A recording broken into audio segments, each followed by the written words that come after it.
당신은 존귀한 사람입니다. 당신은 존귀한 사람. 이 세상에 하나뿐인, 이 세상에 하나뿐인 당신은 너무나도 소중한 사람. 당신은 소중한 사람. 당신은 소중한 사람. 당신은 존귀한 사람. 당신은 존귀한 사람. 이 세상에 하나뿐인, 이 세상에 하나뿐인 당신은 너무나도 소중한 사람. 그런 당신을 사랑해요. 그런 당신을 사랑해요. 그런 당신을 축복해요. 그런 당신을 축복해요. 사랑받기에 합당한, 사랑받기에 합당한 당신을 주의 이름으로 사랑합니다. 주의 이름으로 사랑합니다. 할렐루야. 앞사람 옆사람 뒷사람 함께 인사를 드립니다. 하나님은 당신을 사랑하십니다. 하나님은 우리 권사님들을 사랑하십니다. 나도 당신을 사랑합니다.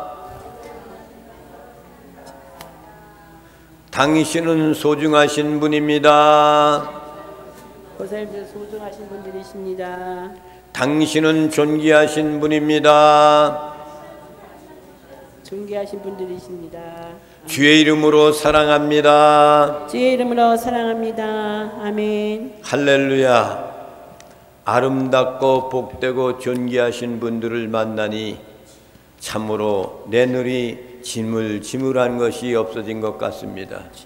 무도회에 여러분들이 그래도 건강을 잘 유지해서 하나님 앞에 나와서 예배드릴 수 있는 귀한 복을 받았으니 얼마나 감사한지 모릅니다. 아멘.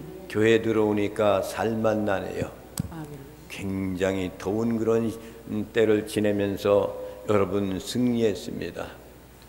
오늘 우리에게 주시는 하나님의 말씀은 신약성경 사도행전 8장 1절부터 3절에 있는 말씀입니다. 제가 가지고 있는 성경은 신약성경 199페이지가 되겠습니다. 1절 말씀을 제가 읽겠습니다. 사울은 그가 죽임당함을 마땅히 여기더라. 그날에 예루살렘에 있는 교회에 큰 박해가 있어 사도 외에는 다 유대와 사마리아 모든 땅으로 흩어지니라. 경건한 사람들이 스데반을 장사하고 위하여 크게 울더라. 다 함께 보시겠습니다. 사울이 교회를 참멸할 새 각 집에 들어가 남녀를 끌어다가 옥에 넘기니라. 아멘. 아멘. 스데반 집사님이 복음을 전하다가 순교를 당합니다. 이 순교회라는 것은 그 당시 유대교 사상을 갖고 있는 사람들에 의해서 신성모독죄다.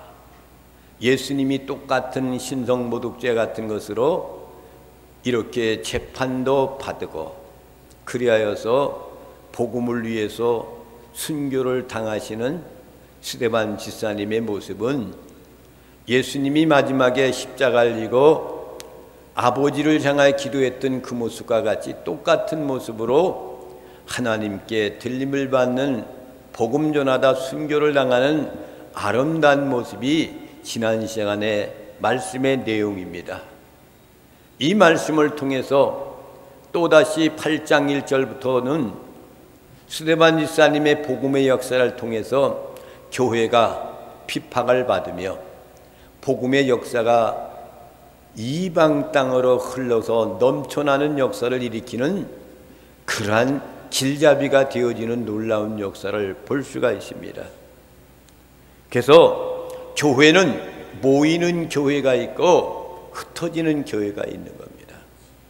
모이는 교회는 모여서 하나님께 찬양하고 기도하고 하나님의 말씀을 연구하고 함께 우리는 이렇게 살아야 됐다는 결심을 갖고 세상을 향해 달려가는 것이 흩어지는 교회예요.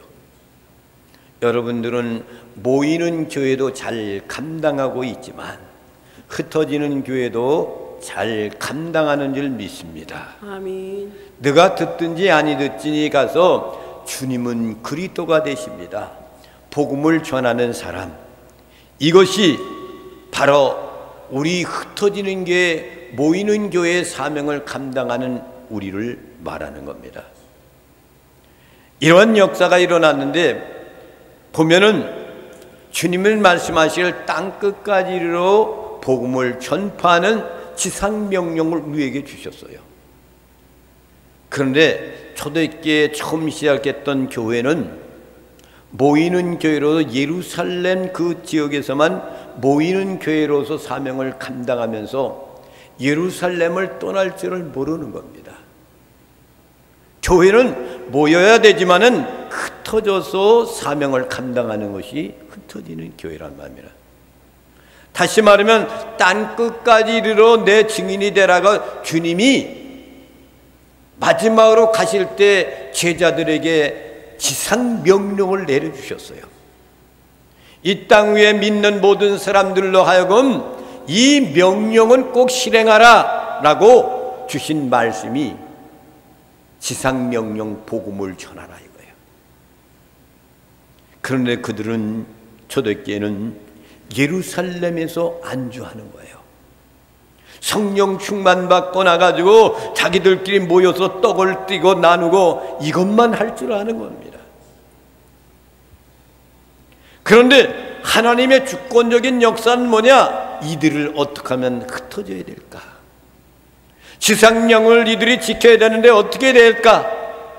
곰곰이 생각하다가 스데반 집사님을 내세워서 순교의 대로 하나님께 제물로 바치는 제물로 삼으시고 그를 통해서 차츰차츰 그들이 예루살렘에 예수 믿는 사람들이 머무르지 못하게끔 핍박이 오기 시작하는 거예요.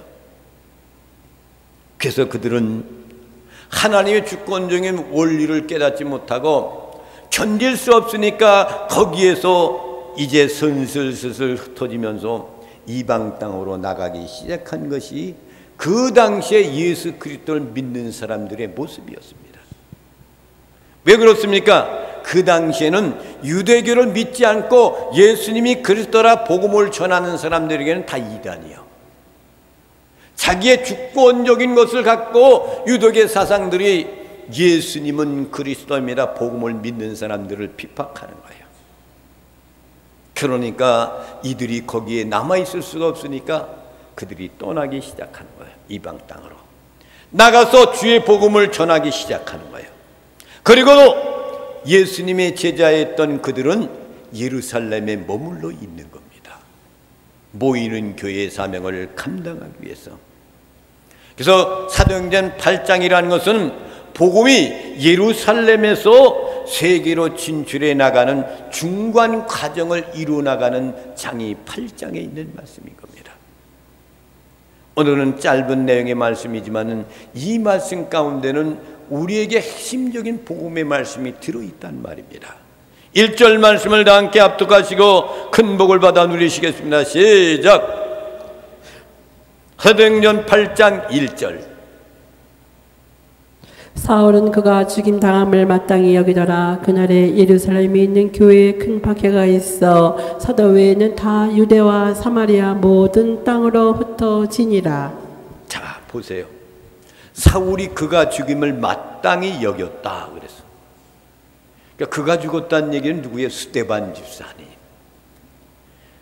그러니까 사울이라는 사람은 그 자리에 처형하고 있을 그 자리에서 지휘하는 사람은 아니었지만은 그들과 함께 동속했던 공범이란 말입니다. 그러면서 사울이 이야기하는 것은 뭐냐? 그가 죽임당한 것은 마땅하다. 당연히 죽어야 돼. 이것이 사울이라는 사람, 사울이 변해서 바울로 바꿔지잖아요. 바울이 되기 전에 그 사울이라는 사람의 모습이 이러한 모습이었단 말입니다. 그를 지휘하지 않고 스데반을 지휘해서 그를 죽이는 사람은 되지 않았지만은 공범위로 그 자리에 참여해가지고 마땅히 죽어야 될 사람이구나 라는 것을 가지고 있었던 그런 사람. 여기에서 마땅히 여기더라 이 말씀은 헬라어로 무슨 말이냐면 휜유도케오라는 말이에요. 이 말의 뜻은 뭐냐? 동의한다. 사울도 동의했다 이거예요. 합의했다. 승인했다. 이건 나쁜 놈이야, 잘못된 놈이야 라고 도장을 찍는 증인이 되었다는 그런 얘기죠. 그러니까. 다시 말하면 사울이라는 사람도 스데반의 죽음에 대해서 찬성했다 이거예요. 찬성했다. 이 고백이 사도행전 22장 20절에 있는 말씀에 나와 있습니다. 다 함께 보시겠습니다. 시작. 또 주의 증인 스데반이 피를 흘릴 때 내가 곁에 서서 찬성하고 그 죽이는 사람들의 옷을 지킨 줄 그들도 아나이다. 자, 이것이 사울이라는 사람이 바울로 바꿔줘서 복음을 전파하는 이방인의 사도가 되었을 때에 스데반 집사님을 죽일 때 내가 증인으로 있었다 이거야. 스데반이 피를 흘리고 죽어갈 때 내가 그 곁에 있었다 이거예요. 그리고 내가 찬성을 했다 이거예요. 그리고 주 죽이는 사람들의 옷을 지킨 줄 그들도 아나이다 이거예요. 공범이었다는 것을 스스로 이야기합니다.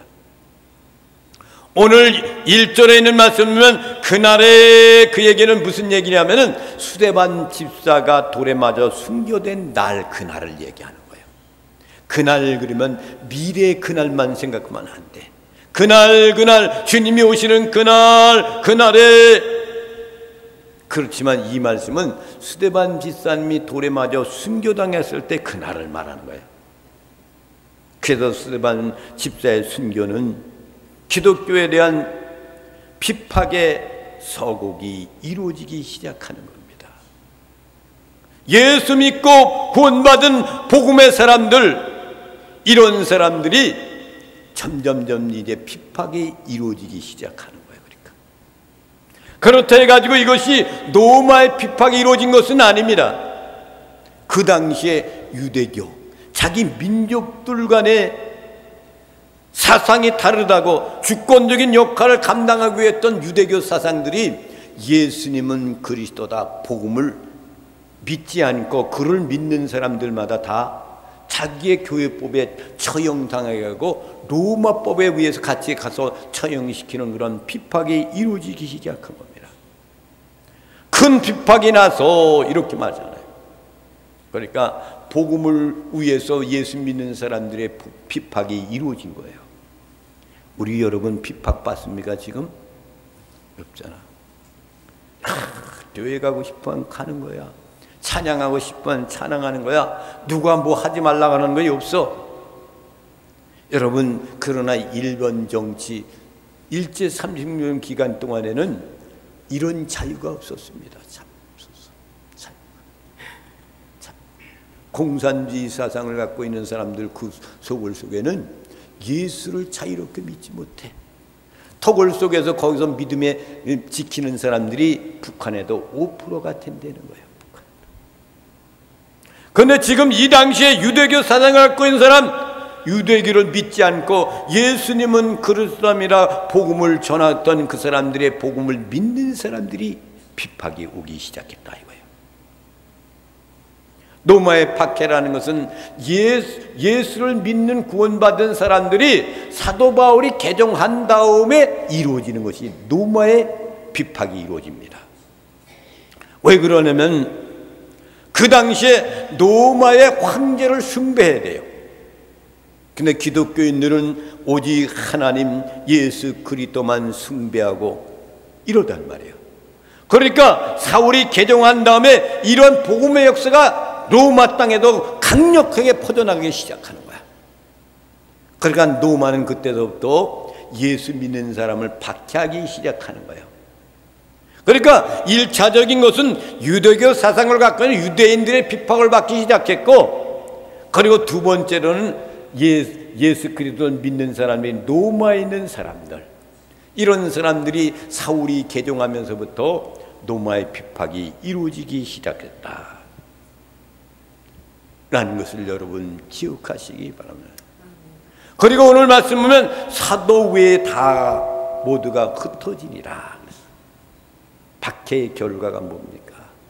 사도들은 예루살렘에 그냥 머물러서 그 교회를 지키는 거야. 그런데 그 나머지 예수 믿는 일반 성도들은 박해가 심하니까, 제자들은, 사도들은 박해가 심해도 거기서 피를 흘리면서 죽어가기까지 그 예루살렘에 머물러 있지만, 예수 믿는 그런 일반 성도들은 그 박해를 두려워서, 고난당하기가 싫어서 이방 땅으로 옮기기 시작하는 거예요. 각처로 흩어져서 핍박을 면하기 위해서 도망가는 것이 오늘 8장부터 이루어지는 겁니다. 하나님의 복음이 세계적으로 확산케 하는 하나님의 뜻이 그곳에 있다 이거예요. 그러니까. 아멘. 그래서 우리는 모이는 교회만 있으면 안 되는 거야. 흩어져서 복음을 전해야 돼. 여러분, 초대교회 성도들은 예루살렘에서 온 유다 땅끝까지 이르러서 복음 전하는 사람들이, 평신도들이 나가서 이렇게 하는 거예요. 왜? 핍박과 어려움과 고통 가운데서 견딜 수가 없단 말이에요. 그러니까 그것을 떠나는 거야. 근데 그의 반면에 사도들은 핍박이 오나 그냥 그 예루살렘에서 자기의 믿음을 지키고 순교하면서 거기서 지내는 거야. 첫 번째 이루어졌던 그 상황에 대한 것입니다. 그래서 세계적인 놀라운 역사를 일으켜가는 것이 흩어지면서 복음의 역사가 이루어집니다. 1장 8절에 있는 말씀 보면은 우리 주님께서 명령하신 말씀이 나옵니다. 다 함께 보시겠습니다. 시작. 오직 성령이 너희에게 임하시면 너희가 권능을 받고 예루살렘과 온 유대와 사마리아와 땅끝까지 이르러 내 증인이 되리라 하시니라. 아멘. 오직 성령이 너희에게 임하시면, 그러면 지금 사도들과 함께 모였던 예수 믿고 구원받은 성도들은 성령님이 임했어요, 안 했어요? 임했단 말이야. 임했기 때문에 성령이 임하시면 너희는 권능을 받고 예루살렘, 유다와 사마리아와 땅끝까지 이루어서 주님의 증인이 되라. 이게 지상명령이란 말입니다. 사도들은 예루살렘에서 떠나지 않고 있었지만은 교회 핍박을 인하여서 평신도들은 그것을 떠나서 이방 땅에서 머무르면서 거기서 복음을 전하는 사람들이 된 거예요. 2절 말씀을 보겠습니다. 시작. 경건한 사람들이 스데반을 장사하고 위하여 크게 울더라. 경건한 사람들이 어떻게 했다고요? 스데반을 장사하고 위하여서 크게 울었다 그랬어요. 여기에서 경건한 사람, 경건하리란 이 뜻의 헬라의 말씀 뭐냐? 율라베이스 이렇게 말합니다.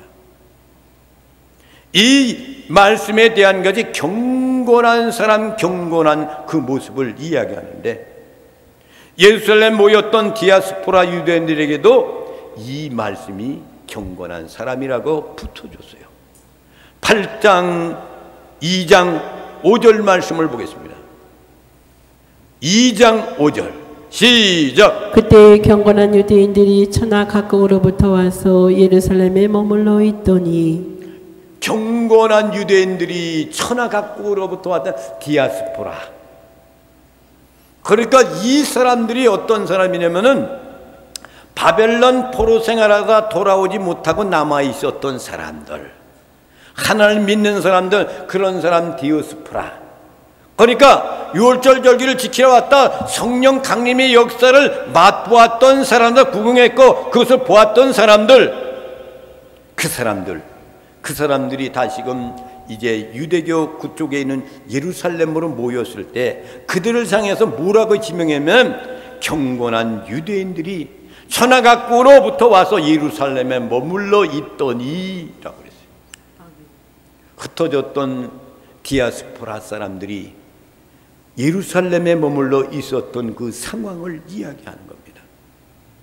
또 그 사람이 어떤 사람들이어서 디아스포라라는 사람들이 경건한 사람이라 그래서 경건한 사람. 또 다메섹의 아나니아라는 사람, 사울이 눈이 멀어가지고 아나니아한테 보내잖아요. 그 사람을 부를 때 어떻게 말씀했냐 보겠습니다. 22장 11절 말씀을 보겠습니다. 시작. 율법에 따라 경건한 사람으로 거기 사는 모든 유대인들에게 칭찬을 듣는 아나니아라 하는 이가. 아나니아가 어떤 사람이요? 경건한 사람. 거기 사는 모든 유대인들에게 칭찬을 듣는 아나니아. 그러니까 유대인들한테 경건하고도 하나님께 경건한 사람이었고, 유대인 사람들한테도 인정받고 칭찬받는 사람이 누구였습니까? 아나니아라는 사람. 이 사람을 통해서 사울이 눈이 멀었을 때 그들한테 데려가서 안수기도를 받으면서 눈이 회복되기 시작하는 거예요. 이 아나니아가 경건한 사람이었다 그랬습니다. 하나님의 복음을 전할 때 또 뭐가 있었냐면, 예수님을 장례는 아리마대 요셉이라는 사람이 있습니다. 아리마대 요셉이라는 사람을 향해서도 경건한 사람이다 라고 이렇게 표현했어요. 누가복음 23장 51절에 있는 말씀을 봅니다. 시작. 그들의 교류와 행사에 찬성하지 아니한 자라. 그는 유대인의 동네 아리마대 사람이요 하나님의 나라를 기다리는 자라. 아멘. 이 사람도 유대인들이 그 예수 그리스도를 십자가 못 박이로 교류를 행할 때 찬성하지 않았다 이거야. 그는 유대인의 동네 아리마대 사람이요 하나님의 나라를 기다리는 자라. 하나님의 나라를 기다리는 이런 사람들이 경건한 사람이라 이거. 경건한 사람. 그들이 스데반 집사의 죽음을 위해서 크게 울더라 그랬어. 여러분, 유대인의 장례법이라는 것은 큰 소리로 애통하며 우는 것이 관습이었습니다. 우리나라에도 옛날에는 아버지가 세상 떠났는데 얼마나 우는지 몰라요. 나는 14살이 돼가지고 잘 모르겠더라고요. 아버지가 세상 떠났구나. 그런데 우리 어머니, 우리 누님들 우는 거 보니까 말도 못하겠어요. 집이 다 흔들리는 것 같아. 다른 사람들도 장례식뿐만 대한민국에도 말이에요. 그런 문화가 있는데 유대인들도 똑같단 말이에요. 큰 소리로 애곡하는 것이 그들의 관습이었단 말이에요. 그런데 그런 것을 불구하고도 억압 속에서도 그것을 불구하고 정중하게 스데반 집사를 장례를 치르고 있었던 것은 경건한 사람들이었다. 이거 경건한 사람. 오로지 하나님을 믿고 경건 생활을 하며 하나님 나라를 약속받고 그걸 향해 달려가는 사람들의 모습이 스데반 집사를 장례들이 치렀다. 이거 그들이 통곡을 하며 울면서 말이에요. 이 사람들은 유대교 지도자의 계층에 있었던 사람들이 분명한 겁니다. 이러한 사실은 스데반의 거룩한 죽음이 사람들의 마음을 크게 움직였다 이거예요. 그렇잖아요. 시돌급에 있었던 유대를 믿는 사람들이었는데도 스데반 집사가 그런 모습으로 하나님께 부름을 받고 가는 그 모습, 예수님이 그렇게 가셨던 그 모습과 같이 이 스데반 집사도 똑같은 모습으로 간단 말입니다. 그러니까 그들에게는 그 마음을 움직이기 시작한 거예요. 그러니까 스데반 집사를 장례를 치르고 돌아오는 그런 사람들이 유대교 지도자급에 있었던 사람이 아무나 하질 못해요. 장례 지는 거 아무나 못한단 말입니다. 아리마대 요셉도 그것이 그 관청의 일을 감당했던 사람이에요. 못한단 말이에요. 근데 그들이 스데반 집사님을 장례지고 돌아오면서 통곡하며 눈물을 흘리면서 통곡하고 울었다 그랬어. 그 마음을 움직여줬다는 거죠. 그러니까 스데반 집사가 그렇게 복음을 위해서 가는 그 모습을 보고 그들이 마음을 움직여줬다는 그런 일입니다. 3절 말씀을 다 함께 압도하시고 큰 복을 받아 누리시겠습니다. 시작. 사울이 교회를 전멸할세 각 집에 들어가 남녀를 끌어다가 옥에 넘기니라. 자, 이제부터 사울이 점점 예수 그리스도를 믿는 사람들을 핍박하기 시작합니다. 사울이 교회를 찬멸할 때 얼마 전까지만 해도 스데반의 처형 장면 관망하고 있었던 사람이에요.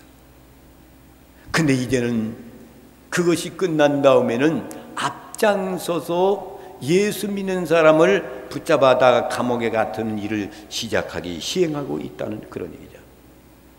여기서 찬멸한이란 그런 뜻은 뭐냐면은 헬라어로 엘류마이네토라는 그런 말이에요.